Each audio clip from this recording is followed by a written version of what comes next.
You are listening to the Visualizing War podcast. In each episode, we talk about representations of war in art, text, film, and music. With new guests each time, we look at how people have described or imagined war in different periods and places, and we discuss the impact which war stories have on us as individuals and societies. Hello, my name is Alice Koenig. And my name is Nicolas Vierter. And we co-direct the Visualising War project at the University of St Andrews. Our guest today is Diana Forster, an artist with a degree in botany and a background in publishing. We've invited her onto our podcast today after learning about some of the really thought-provoking war art she's created, which tells less well-known stories about ordinary people's experiences in World War II. Her work has some really interesting things to teach us about our habits of visualizing war, about how we tend to imagine certain wars and conflict in general, and also about the interventions that art can make, how the use of different angles or unexpected perspectives can disrupt and actually extend the ways in which we look at war. So we're really excited to be talking to her today. Diana, hello and welcome to the Visualizing War podcast. Hello, thank you. Can you start by telling our listeners a bit about your background and your journey to becoming a professional artist? Yes, I studied science at school, which meant I had to drop art, but I carried on drawing. I've always drawn. And I did a degree in botany and then went into teaching for a bit and then into educational publishing. I carried on drawing. And then as I was approaching retirement, I realized it was a chance to study art very seriously at last. So I applied to Oxford Brookes University to do, first of all, a foundation and then a degree course in contemporary fine art. We had to make very big projects there. And of course, I had to start thinking about what I was going to concentrate on. And that's when I just decided to work on my mother's story. And your time studying botany has inspired you to create some art around scientific themes, and your publishing experience has led to experiments with digital art. But I think it was the family story that you just mentioned that motivated you to start delving deeper into conflict through art. So could you tell us a bit more about this personal story that inspires your art that is centered on conflict? Yes, my mother was born in Eastern Poland. And when Stalin invaded Eastern Poland, he had lists of Polish families to deport. And my family, my grandfather, had fought in the Polish army in the Polish-Soviet War, which didn't endear him to Stalin. So it wasn't just my grandfather, it was the whole family who were then deported to a labor camp in Siberia. And they weren't alone. I mean, there were lots of families of soldiers who had fought in the Polish-Soviet War, who'd then been given little patches of land around villages. So there were quite a number of them. And they were all put on trains and they didn't know where they were going. And it was February and winter and very, very cold. They were in cattle trucks and they traveled for about 2 weeks to, actually, it wasn't geographically Siberia, it was the Arkhangelsk region, but the Polish people just have in their heads that they're being exiled to Siberia. So my mother always talked about it in those terms. And when they finally got to the labor camp, it was a logging camp. It was in the forest. They had to cut down trees, chop them up, take them to the river. That was the work they had to do on starvation rations in temperatures of minus 40 degrees centigrade. And of course, they were in a terrible physical state. People were dying all the time. So the Russians, they weren't concentration camps in the way we think of concentration camps. They weren't death camps, except they were in a way, because they were so expendable, these poor people, that the Russians didn't take care of them in any way. So my mother was there for about 18 months until Hitler invaded Russia. Stalin joined the Allies And then negotiations took place to release these people from these labor camps, because of course there were men in the camps who could form an army to fight against Hitler. The war was still on. So that's when they were released from the labor camp. And they weren't helped in any way. They just had to get on trains again. But recruitment centers for this army were being set up in Uzbekistan and Tajikistan in Soviet Central Asia. So the men and their families all traveled down to these recruitment centers. And my grandfather and my mother's older brother joined up to the Polish Second Corps, it was called, this army, Polish army on Russian soil. And the women and children, well, everyone had to keep working apart from the people who were joining, the men who were joining up. So my mother was feeding silkworms because Uzbekistan is on the Silk Road. That was her job. And then the Second Polish Army was removed across the Caspian Sea into Persia, as it was then, Iran. And the women and children went with them. But it was a terrible journey across the Caspian Sea, 2 or 3 days on a dirty old coal transporting boats. And people were still dying. They were in such poor physical shape. In fact, no, my grandfather died in Uzbekistan. So many people were ill, and yes, in such poor physical shape after 18 months in a labor camp. So, and then what to do with the families? The men all went off to fight in Palestine and at Monte Cassino. So my mother's older brother fought at Monte Cassino and survived. The women and children, they decided, or somebody decided, they could sit out the war in the British colonies down the east coast of Africa. So they had this incredible journey then from Iran down to Karachi by boat down to to Mombasa. And my family ended up in the largest refugee camp in Tanganyika, a camp called Tengeru, where they could slowly recuperate from all their terrible experiences. Except they then had to get used to snakes and tropical diseases of all kinds. But they were warm at last, and the British had actually employed local African labor to build traditional mud huts. And it was quite nice. You know, they were built in rows, and there was a community center, and they were given rations. And they soon established gardens to grow food for themselves. And my mother then got a job in Nairobi after a while as a nanny to an English family, and didn't speak any English and had to learn it. She spoke Swahili by then, so her languages were Polish, Russian, Ukrainian, Swahili, and then English. And my father was a friend of the family, so that's how they met. And my brother and I were born in Nairobi and lived there till I was 11. That's an absolutely incredible story. And we are so happy to have you with us today, because one of the things, obviously, that we want to do in this project is also to challenge intuitive conceptions about how we think about war. And one of the things that comes out very clearly from your mother's story and your artwork is that talking about war is not just talking about battle, is not just talking about death on the battlefield, but it's also talking about all the other different ways in which lots of people are impacted by war and warfare.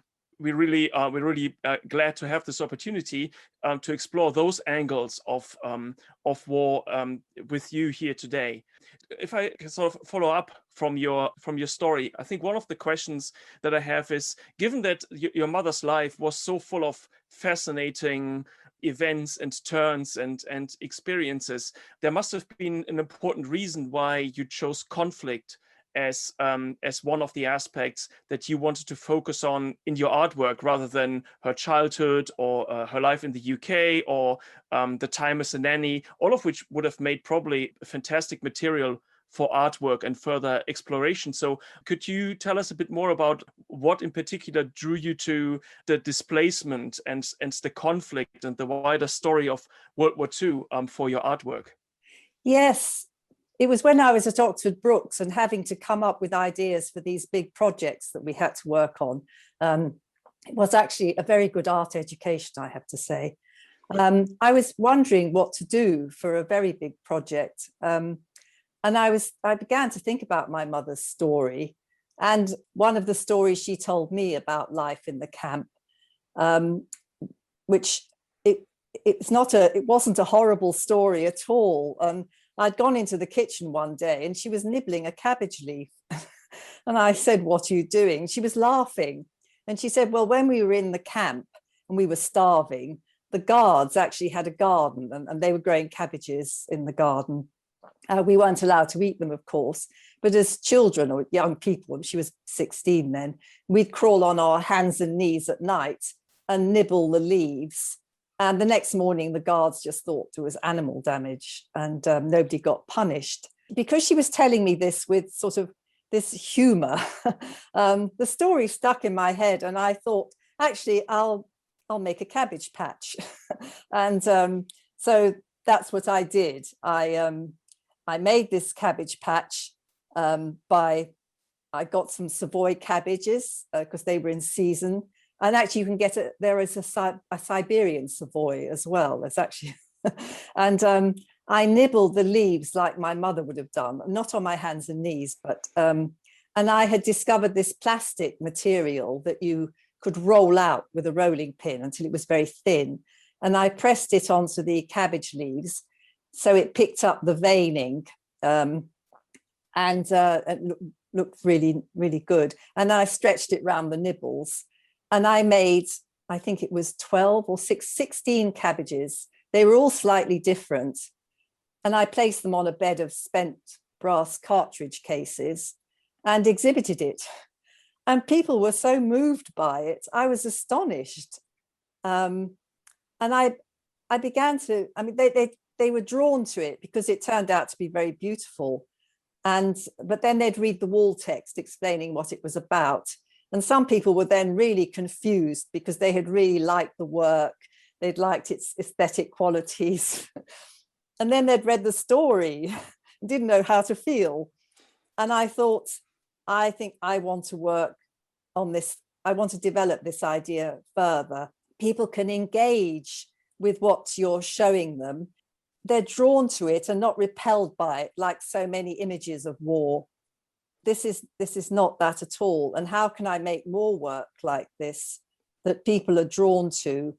And the story slowly unfolds in a very unthreatening way. And people are learning and they go away thinking about it. Instead of the images that we see on our television screens and in the press, which now some of them have been so horrific, we don't want to look at them anymore. We switch off, we've become desensitized when we shouldn't be, but we can't, we can't blame ourselves for not wanting to look at these images. That's really fascinating, Diana, just to hear that story of how you came to represent, or you came to think about how to represent conflict through art, through this very personal moment in your mother's life, this memory from your own childhood, in fact. I should say, just butting in actually, that listeners can view some of Diana's work both on her website, www.dianaforster.com, and also through a blog on the Visualising War project website. Could I ask a follow-up questions on the cabbage leaves, because I found that very fascinating, and I looked at them obviously on the website, and they are beautiful. And one of the things that I was interested in is, as you were telling the story behind those leaves now as well, when did this aesthetic aspect of the cabbage leaves, when did this become important to you? Because you obviously started the cabbage leaves out of the personal story of your mother. You weren't thinking of them as particularly as something that might be aesthetically pleasing as well. So I'm just quite interested in this process as to when did these cabbage leaves sort of turn into art, and when did you start to appreciate that despite the sad story that was linked to the cabbage leaves, there was also this kind of aesthetically really sort of pleasing aspect to them? I looked at lots of ways to create the cabbages. When I decided to make a cabbage patch, I thought, well, I don't know how I'm going to do this. Do I look for plastic cabbages online. You buy plastic cabbages. I discovered this plastic material called polymorph, which is a plastic for craft purposes. It's very easy to handle. So I bought some, and you put it in hot water. It looks like rice. You put it in hot water and it melts, and then you can draw out this big lump and roll it out. When I did that and made it very thin and pressed it on the Savoy cabbage leaf, when I lifted it off, I thought, it's beautiful. My goodness, I wasn't expecting that result, because I was thinking, well, it's white, polymorph is white, so I'll get some green food coloring. I'll do something to make it green. It's a cabbage. And then, no, looking at the white, it was sort of ethereal, ghostly. I really liked it. It is. It's spectacularly beautiful. I hope you won't be offended by this, but when I looked at the images on your website, I think one of the things that struck me about it was the fact that I've been brought up on Beatrix Potter stories, and the most famous one of those is Peter Rabbit, who goes into Mr. McGregor's garden and is constantly stealing things from the cabbage patch or the lettuce patch and so on. And I just found it incredibly powerful to have that image of a beautiful vegetable patch, a cabbage patch, completely transformed for me with the spent bullet cases that you don't see at first glance, and that then sit beneath these nibbled cabbage leaves. As you say, like the camp guards themselves, you look at it first of all and think, maybe animals have been nibbling these leaves, and then you learn the story. And it's so powerful because of that contrast with the innocence of the Beatrix Potter story and the innocence of the sort of the initial appearance, the beauty of those cabbages. Diana, can you tell us about some of the other aspects of your mother's journey and her experience as a displaced person that you've decided to represent in art? I wanted to sort of tell the whole story of the deportations, a little narrative, and I wanted to use the Polish folk art. It's called wycinanki. It's the folded paper which they cut with sheep shears. That was the traditional way of doing it.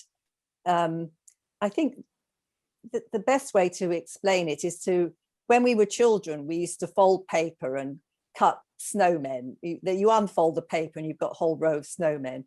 It's a bit like that. So it was very naive, very symmetrical.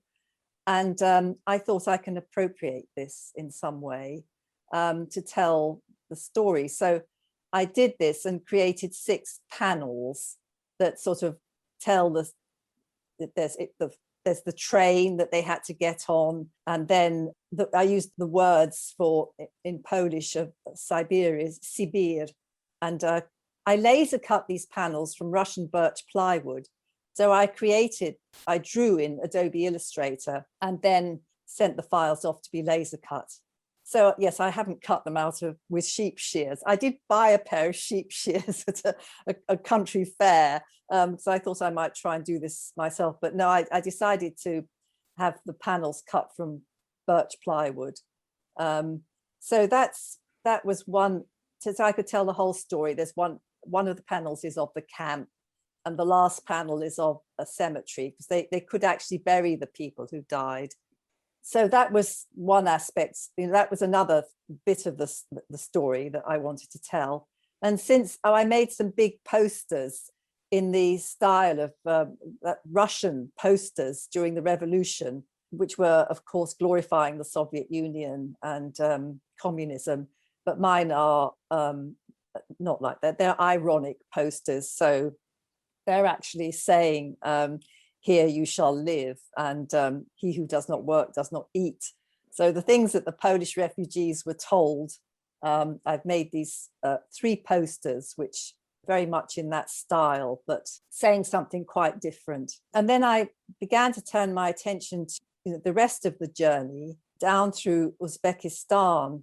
I want to make more work there, because I have made a sort of sculpture using silkworm cocoons, a little hanging sculpture, but there's more to be explored there, because the more research I do, the more interesting things come up. Like just recently I discovered that a lot of the orphans, because of course parents died, there were children without families, orphanages were established for them in Iran, in Isfahan.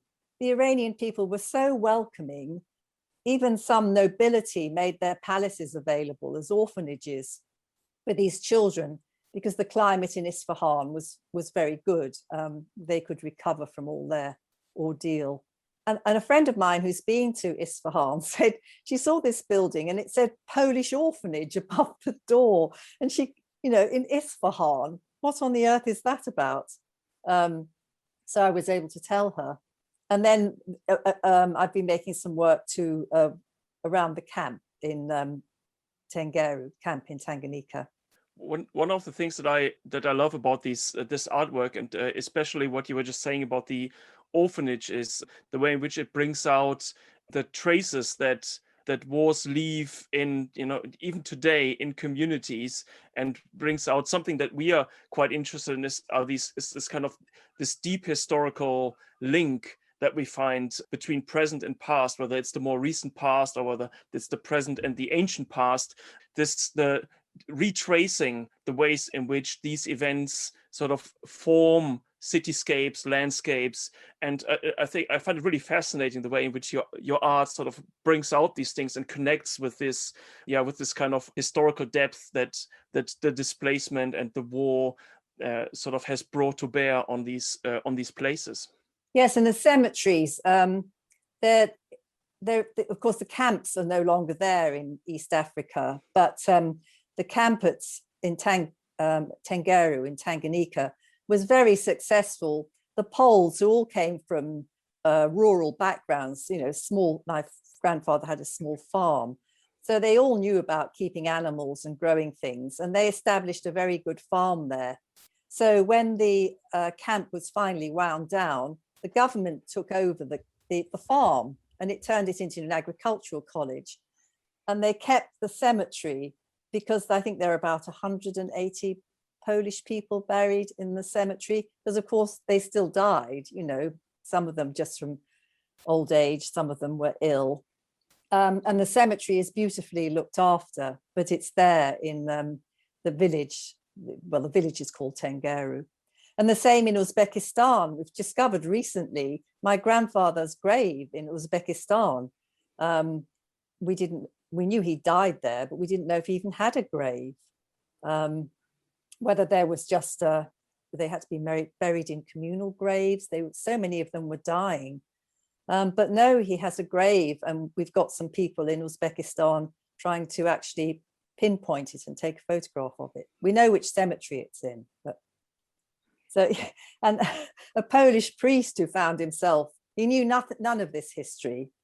He found himself in Uzbekistan and found himself looking at Polish names on graves and wondering what on earth it was all about. I think that's really interesting. You just said a Polish priest knew none of this history, and just the short time that I've been engaging with your art has taught me so much more than I already knew or thought I knew about World War II. And I think that's one of the things, again, that we're really interested in from the project's perspective, the way in which art, all sorts of other kinds of narrative, can open up new perspectives. You're showing the everyday, you're showing the whole ripple of effects that war has in many different ways. And the geographical scope of your mother's journey is extraordinary, as well as Nicolas has said, the traces that it's left, the layers of history that have been triggered through it. We've talked a little bit about how beautiful your artwork is. It doesn't look like typical war art. And I think that's absolutely intentional, isn't it? I know that, for example, your panels of woodcut, the story of the Polish camp, you backlight them. And at first glance, they look like almost a sort of Christmas scene. They're so exquisite. Are you consciously trying to resist very particular habits of representing war, which we're perhaps familiar with from the art we see in museums, for example, or films or photography from 21st century war zones?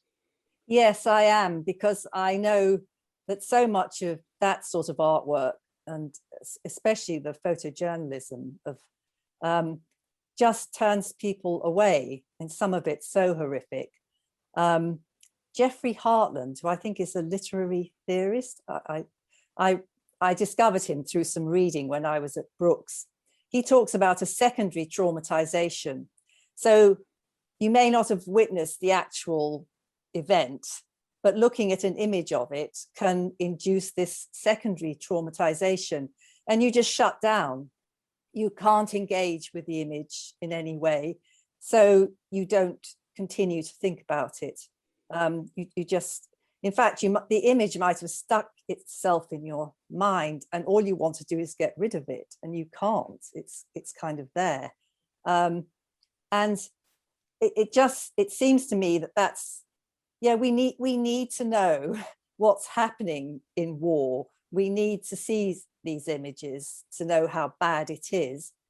But on the other hand, to stop people from shutting down and becoming desensitized, we have to find another way to engage people, especially when we're thinking about education and teaching younger people about what can happen when hate gets the upper hand. You know, this is what happens. This is what people do to each other. They become brutalized. And so I've been looking at, well, when I made my Cabbage Patch and realized that this was a way of engaging people, I really wanted to think about that more and more.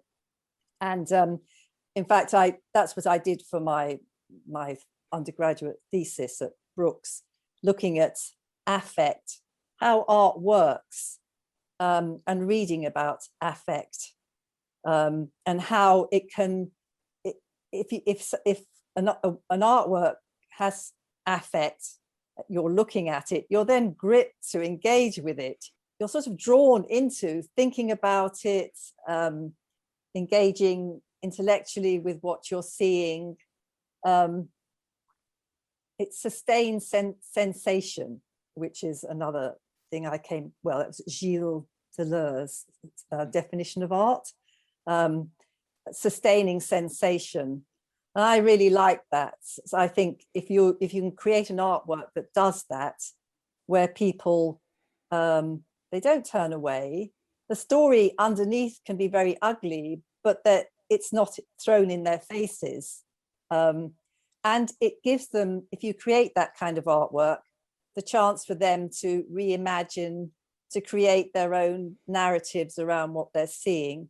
And I realized that's what was happening with the Cabbage Patch, because people would tell me what they'd been seeing in it. And it wasn't what I set out to do at all. Somebody said, oh, those white cabbage leaves, of course, moonlight. That's what they'd look like in moonlight in the, and somebody else said the children will have been getting some vitamin C from those cabbage leaves. And so people were creating all this, all their own imaginings around this. I think, and I just thought I want to create more work that does that, gives people space to, yes, create their own stories, reimagine, yes. And I think one of the things that I find particularly interesting about this, also from sort of against the background of how war is often represented, is that, you know, you have this kind of this gentle effect, and you have this the contemplation that goes with it. And I think that contrasts quite interestingly also with representations of battle and war in movies and films, where often, of course, it's not meant to be negative as such. It has its own aesthetics. It's meant to draw people in, but it's also very dynamic, very quick, the action of battle, so that people don't really have time to think about individual scenes, individual events that they see, or think about much about what's going on around the battlefield, or what's the larger context of this. And what I find so interesting about your artwork is that you're taking the exact opposite approach. You're still talking about war, but you're doing it in a completely different way that's sort of really meant to encourage people to start figuring out what they're seeing. What is the shade, the shadow of the wood cuttings that they're seeing? What does this mean? To dig deeper, which is often something that's maybe not associated directly with representations of war and battle. No, very realistic representations. So photojournalism and those war paintings there's no room to reimagine. There's the image. That's it. You're sort of stuck with it. And film too. Yes, I was thinking about film earlier, that it's all happening so quickly, and that's it. You're just watching it, frame after frame after frame, and it's gone. You might think about it afterwards, but I think one of the things that your art does rather brilliantly is combine impactful images. So a single snapshot of a cabbage patch, snapshots of camp life, these posters, these fantastic posters that are ironic, but with more of a journey of learning around them. So obviously your woodcuts, you've created a series of them that take people through a chronological journey, and then the wider set of art takes us all not just through your mother's journey but through this learning journey. So there's this combination of memorable takeaways from your art, the small image of the, well, not, it was a large exhibit, in fact, the Cabbage Patch, but this very focused in image that is memorable and that tells a whole huge story of its own.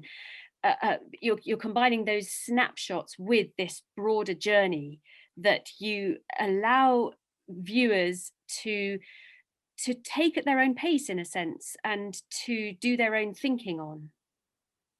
Yes, I think that it's really important to let people take their own time over these things.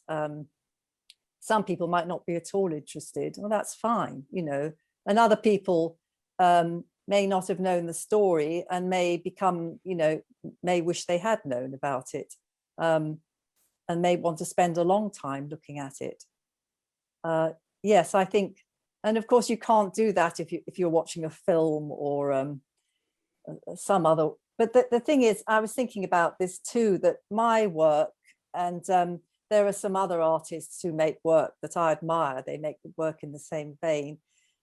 It's not seen by very many people when you consider how many people are watching the news, seeing these images on the media, on reading in the press and seeing the pictures. But these art exhibitions, yes, you may get quite a few people going, but it's really quite a small audience when you consider the alternative presentation of war and the images. Far more people see those than would attend an exhibition and spend time quietly. If I may, I wanted to follow up on another thing you were just saying about how people engage with your artwork, and then they come up with their own stories linked to this. And I think one of the things that is quite distinctive also of your artwork is, because it is so beautiful at first sight, it does to an extent need the text. So people need to be sort of led via the artwork to the text that explains what's behind it. So one of the things I guess I'm wondering about is to what extent sort of are you worried if people don't read the text? What happens if they don't read the text and then they come up with their own stories that maybe have nothing to do with the original link between the piece of art that you created and the story that lies behind it? It doesn't worry me if they like the piece and they, put their own story on it. That's fine. I think it's a pity if they don't read the wall text. You've talked about the fact that people bring their own understanding and their own imagining to your art, but what are you really trying to communicate with it about war, do you think? What lessons about war, what ideas about conflict are you trying to get across with this art? I think what ordinary people go through, because it takes a huge leap of imagination. Trying to put yourself in their shoes is actually very difficult, because I spent years with my mother. She was unable to talk about her experiences very much. So occasionally she found herself able to tell us a story. And once my brother and I did ask her to tell us more about it, but she got very upset when she was telling us. Yes, it's about ordinary people suffering. So I couldn't put myself in my mother's shoes until fairly recently, because I had these stories and she described some conditions in the camp, but there were no written accounts. Well, I have since discovered that there are some, but they weren't easily available. But no sort of memoirs written by people that you could pick up and read. And it was only when they started appearing and I started to read those that I began to understand just how awful it really was. And even now, sometimes I think of, you know, how cold she must have been and how hungry and how ill she was sometimes. But she just, you know, they just carried on. They didn't have medicines. So putting yourself in their shoes, I think I'm trying to do that. I'm trying to say, look, this is what it was really like, or this is what it is really like. For those people in Yemen and in Syria, it's horrible. A lot of those people who are having to flee, who are having to leave their homes, and they don't know where they're going. They have no idea of what their future is going to be. And I think this is where the real accessibility of your art comes in. It allows people to connect, as we've been saying, with these stories, with this suffering, with what ordinary people went through, in a way that great scenes of pitched battle are quite distancing and keep us a long way apart from the costs and the consequences and the human element of it all. Yes, I agree, absolutely. I think that's what's happening. Or, you know, young people watching war films and playing computer games, they're not learning about, no, actually for the ordinary people in the surroundings there, or who are having to flee their homes because these bombs are being dropped by drones. This is what it's like for them. And I would really like to be able to communicate that with my artwork. I think that's probably often a problem, that, you know, how do you communicate those experiences of wars that are going on, or wars in the past? What you were saying about your mother, that is something obviously that rings true from a very different perspective, but also for me with my grandfather, who of course was in the German army, so not the kind of army you would have wanted to be in.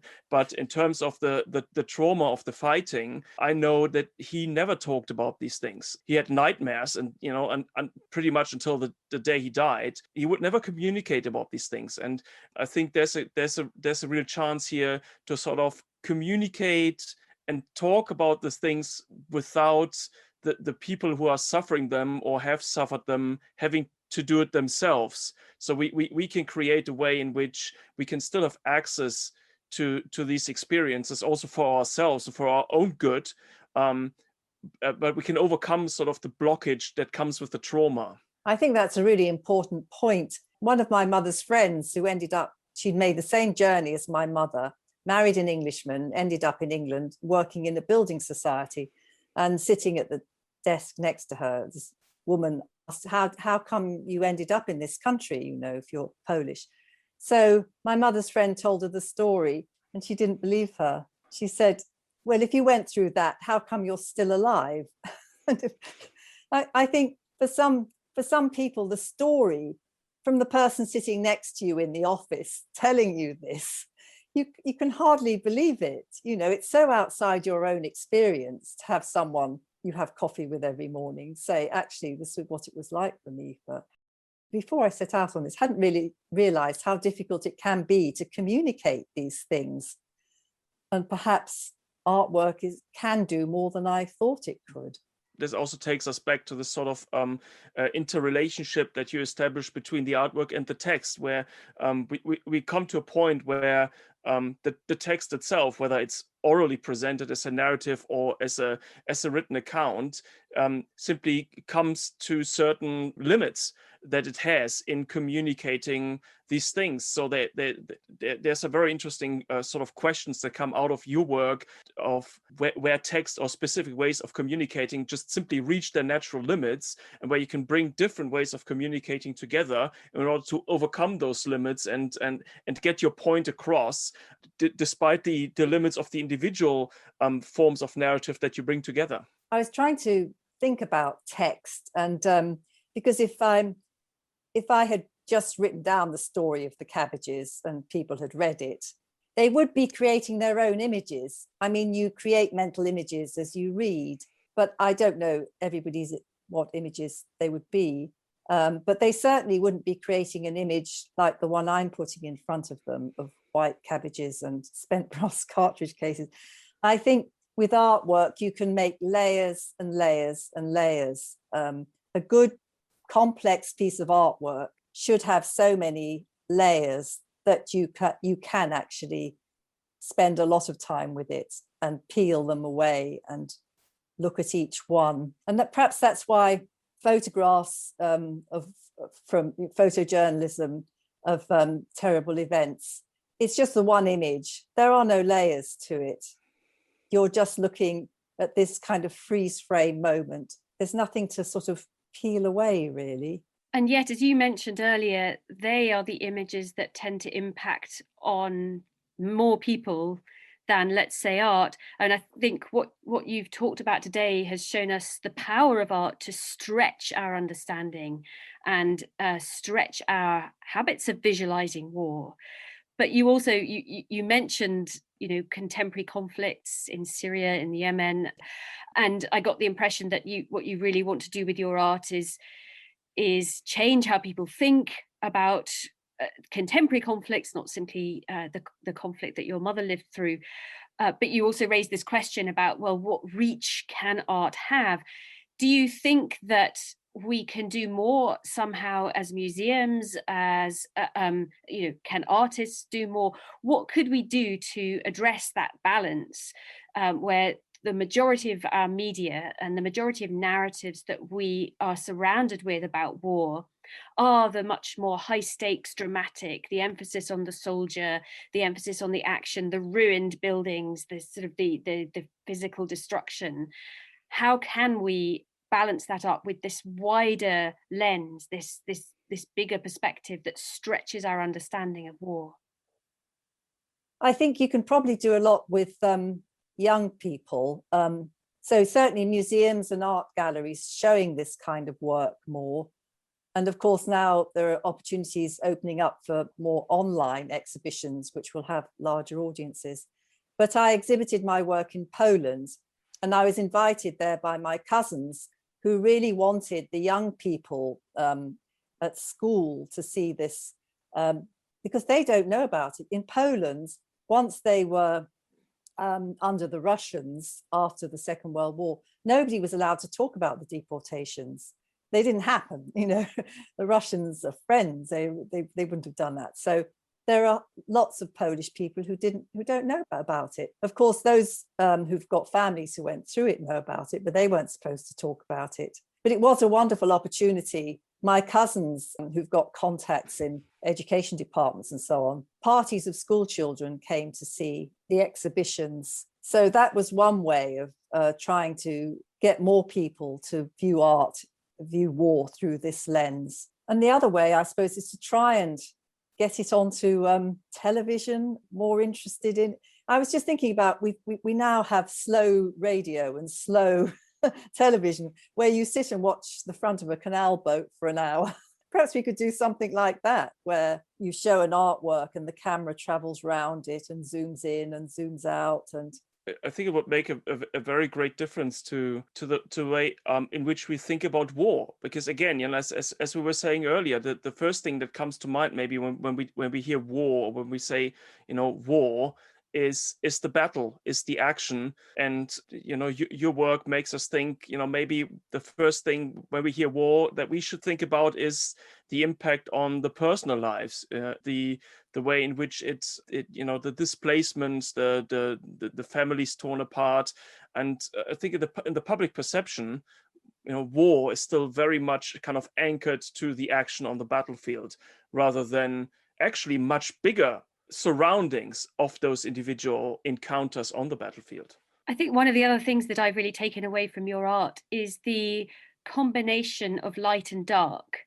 The fact that so many representations of war home in on the horror or the or death, the fighting, and your art takes a really interesting angle, looking at the highs and the lows, the fact that that there was life amid all this suffering, and not just life, but children who played actually pranks as part of their survival on camp guards, for example, that there were trees amongst all the crosses, that there was life even though there were camp guards looking down from their towers.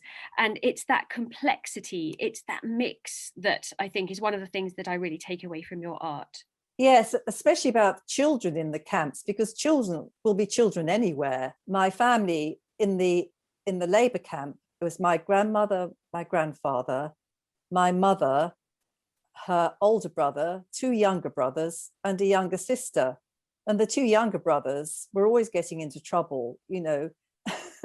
They were just being children, except they were hungry all the time and, you know, cold, and they got ill, but they were still children. Yes, life went on. So I guess what I want to do is circle back for a moment to you as an artist and the inspiration behind your work. And we have talked about the kinds of war art that you've tried to avoid. But I wonder, has there also been any war art that inspired you? Have you come across artists that do things maybe in a similar way, or in a sort of in a kindred way that was inspirational for your own work? Yes, there are 3 or 4 artists whose work I really admire. Cornelia Parker made a wonderful piece called War Room, which she was asked to do something for the anniversary of the First World War. And she went to a poppy factory and was looking at the rolls of paper from which they punch out the poppies. And she collected lots of these rolls of paper and then lined a large room, I think in the Whitworth Gallery in Manchester, creating a sort of chapel, this blood red paper hanging loosely on the walls and from the ceiling, with 4 naked light bulbs. If you went in there, it was an installation, you were completely surrounded. There was no need to explain it. There was no narrative, but you were looking at holes in paper, looking through the holes at white walls.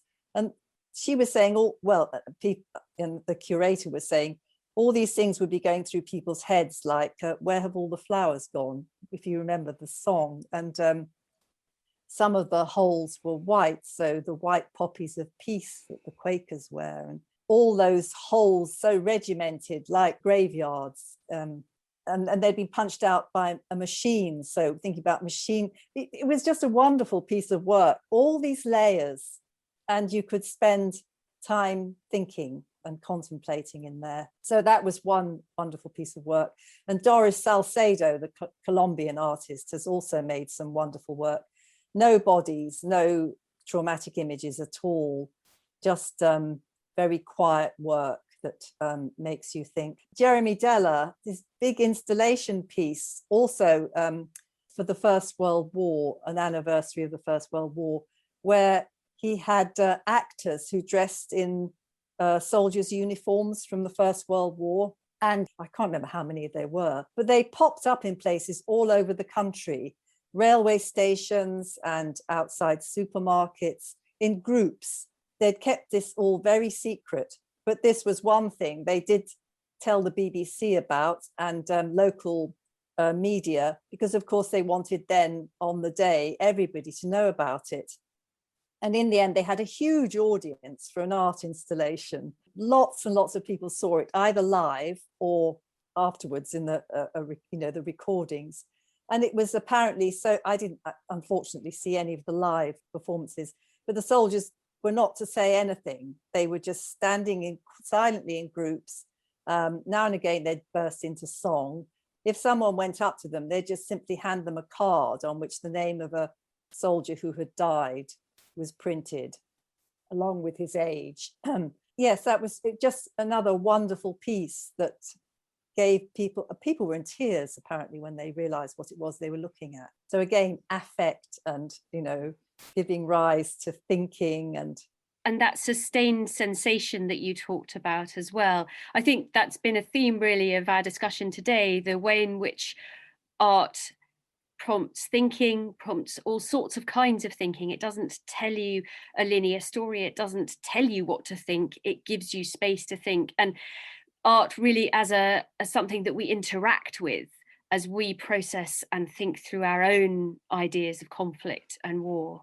Diana, just sort of to wrap up our wonderful discussion today, would you be able to tell us a little bit about your plans for the future? Do you want to continue representing conflict through art? I think you just said that you wanted to look into other stations of the displacement of the journey as well. So there will be more to come from that point of view. But we are quite curious to hear what else you're working on, you're planning on working on. Yes, I mentioned before about contemporary conflicts, trying to think about some work. So I'm not personally involved, but I don't think that should exclude one from making work about a contemporary conflict. One thing that I have been thinking of is what women do in the way of creative things during war, or because I know my mother, when they were in the camps, they sewed. They eventually got sewing machines, but before then they were just busy sewing some clothes to wear. And what other things like that were just ordinary activities in extraordinary circumstances, but they just managed to keep doing. It's turning my attention to contemporary conflicts and seeing if I can make work around those. That would be something to try and do. That all of this sounds fascinating, and I think it's fair to say we're already very much looking forward to seeing your future artwork and to going back to the work you've already created now after our discussion here, and look at it again with sort of new eyes. Diana, thank you so much for this wonderful discussion. It's been absolutely great. It's been a great pleasure speaking to you, and you have surely given us and our listeners a lot to think about. So thank you again for coming on the podcast and sharing your experience of representing, visualizing war, and of all the implications of creating this kind of artwork, but also of the messages that are in this kind of artwork with us here today. Thank you very much, because your questions have got me thinking about things too that I hadn't thought about. So thank you very much. And a big thank you from me as well, Diana. It's been fascinating, as Nicolas said, to think through the way in which you're visualizing war and also helping other people visualize it in fresh and interesting ways. Thank you also to our listeners for joining us again. We hope you've enjoyed this conversation with Diana Forster as much as we have. Just a reminder that you can go to her website to find out some more about her work, and also look at our blog on the Visualizing War website, where we're showcasing a few items of her artwork that she's very generously shared with us. And I think, Diana, listeners in the Oxford area might actually get a chance to view some of your art in person this autumn at the North Wall in Oxford. Is that right? That's right. At the end of September, the North Wall, I will be showing a lot of the work I've been talking about. That's very exciting. I hope the pandemic doesn't bodge that yet again. Do go along if you can, and also keep tuning in to the Visualizing War podcast. Next time, we'll be talking again about visual representations of war. Our guest will be Hugh Kinsella Cunningham, a photojournalist who's gaining growing recognition for the sensitive and striking images of conflict, which he's been making over the last couple of years in the Democratic Republic of Congo. Hugh has some really fascinating things to say about the challenges which photojournalists face in documenting conflict in the 21st century. And he also shares an interest with Diana in using beauty and creativity to draw viewers in, so that they ask questions about war and its many devastating impacts, and indeed what can be done to stop it. And if you would like to support our project, please share and subscribe to the show on Apple Podcasts and Spotify, or whatever platform you use, so you don't miss an episode. And please do leave us a rating and review on Apple Podcasts. It helps people find the show. And if you'd like to join the conversation further, you can follow us on Twitter, Instagram, and Facebook, or any platform of your choice. Just search for Visualizing War. And you can check out our website as well on the University of St Andrews Classics page, or get in touch with us directly by emailing us at viswar@standrews.ac.uk. Our theme music was composed by Jonathan Young, and the show was mixed by Zofia Guertin. Thank you all for listening.